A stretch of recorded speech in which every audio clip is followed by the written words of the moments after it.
अस्सलामुअलैकुम, welcome to my YouTube channel cooking tasty recipes. आज मैं अपने किचन में बनाने जा रही हूँ निहायत ही मज़ेदार सा सरसों का साग, जिसकी रेसिपी मैं आपके साथ शेयर करूँगी। चैनल को सब्सक्राइब करो, लाइक करो और शेयर करो, कमेंट करो।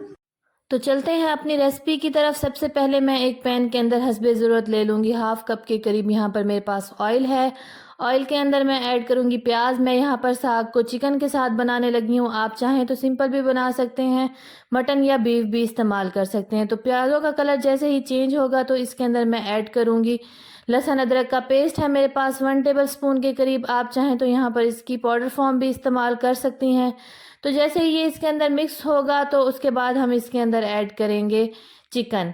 तो ये देखें यहाँ पर ऑलमोस्ट मेरा जो है लहसुन अदरक का पेस्ट वो हल हो गया। अब मैं इसके अंदर ऐड करूँगी चिकन। चिकन मेरे पास है हाफ़ kg। ये विद बोन्स है, आप बोनलेस भी ले सकते हैं, जिस तरीके का आपको पसंद हो वैसे ही। तो चिकन का कलर चेंज कर लेने के बाद इसके अंदर मैं ऐड करूँगी टमाटर। टमाटर का मैंने बीज रिमूव कर लिया था और ये मेरे पास एक लार्ज साइज़ का टमाटर था। आप चाहें तो यहाँ पर 2 मीडियम साइज़ के टमाटर भी ले सकते हैं। तो इन सब चीज़ों को 3 से 4 मिनट मिक्स कर लेने के बाद मैं ऐड करूँगी हाफ़ कप के करीब मेरे पास पानी है और मैं इसको कवर कर दूँगी। कवर मैं इसको इसलिए करूँगी ताकि मेरे टमाटर और मेरा जो चिकन है वो अच्छे से सॉफ्ट हो जाए। तो बहुत ही मज़े का ये बनता है। अब तो जिस तरह से सर्दियाँ आ गई हैं तो ऑलमोस्ट हर घर में ही साग बनता है। तो हर किसी के बनाने का अपना स्टाइल होता है। मैं आज अपने तरीके से बनाना सिखाऊंगी। तो ये देखें यहाँ पर तकरीबन ऑलमोस्ट मेरे जो टमाटर हैं वो सॉफ्ट हो चुके हैं।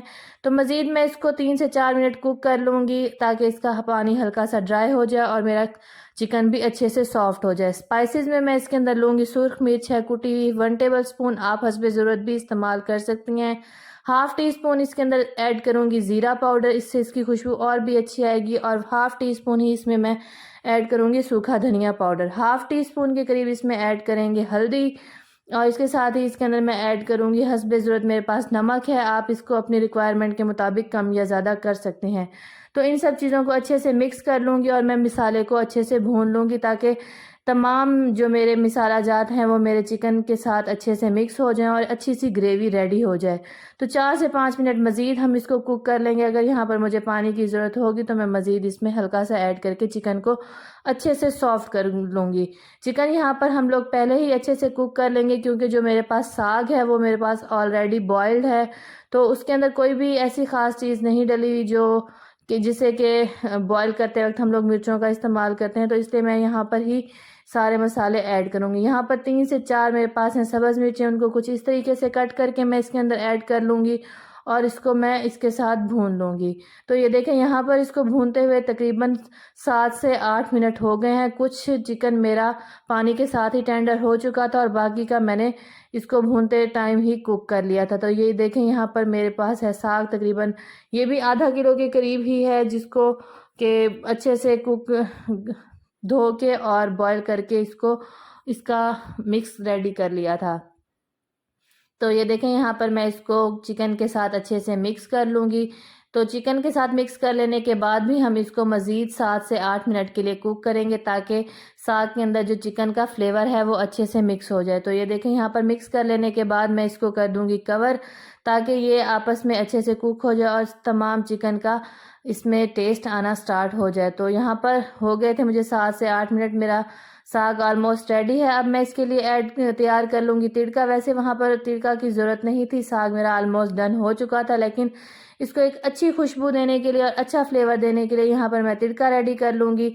2 टेबल स्पून ऑयल के अंदर मैंने ऐड किया है 1 टेबल स्पून के करीब मेरे पास ज़ीरा था, साबित ज़ीरा था, और इसमें मैंने सिर्फ लहसुन पेस्ट ऐड किया और इसके साथ ही इसके अंदर मैं सुर्ख मिर्चें गोल वाली ऐड कर रही हूँ। अब इन सब चीज़ों को मैं अच्छे से मिक्स कर लूँगी। जैसे ही लहसुन का कलर चेंज होगा और अच्छी सी खुशबू आना स्टार्ट होगी तो हम इसको साग के ऊपर डाल लेंगे।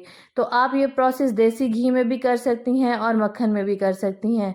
तो ये देखें यहाँ पर तकरीबन 2 से 3 मिनट इसको अच्छे से फ्राई कर लेने के बाद इसकी बहुत ही अच्छी सी खुशबू आना स्टार्ट हो गई थी। साग जो मेरा ऑलमोस्ट डन हो चुका था उसके ऊपर मैं अब ऐड कर लूँगी तिड़का जो मैंने अभी बनाया था। तो ये देखें मज़ेदार से मेरा साग रेडी है। अगर आपको मेरा ये तरीका अच्छा लगा हो तो मेरी रेसिपी को ज़रूर लाइक करें और मुझे कमेंट्स में बताएं कि आपको मेरी रेसिपी कैसी लगी। तो मज़ीद अच्छी वीडियोस के लिए आप मेरे चैनल पर जाकर विज़िट कर सकती हैं। और भी बहुत सी मज़ेदार सी रेसिपीज़ हैं जिनको आप घर पर ट्राई कर सकती हैं। तो यहाँ पर तिड़का डाल लेने के बाद मैं इसको फ्लेम ऑफ करके 5 मिनट के लिए कवर कर दूँगी ताकि तिड़के की अच्छी सी खुशबू तमाम साग के अंदर मिक्स हो जाए। तो ये देखें यहाँ पर मेरा साग बिल्कुल रेडी है। लास्ट में मैं इसके ऊपर ऐड करूँगी सब्ज़ धनिया है मेरे पास थोड़ा सा, तो इसको डाल लेने के बाद मैं इसको मिक्स कर लूँगी और इसके बाद इसको कर लूँगी डिश आउट। तो अगर आपको मेरा ये तरीका अच्छा लगा हो तो आप ज़रूर मेरी वीडियो को ट्राई करें घर पर और मुझे बताएं कि मेरे तरीके से बनाई गई रेसिपीज़ आपकी कैसी बनती हैं। तो इसके साथ ही मुझे इजाज़त दें। अल्लाह हाफ़िज़।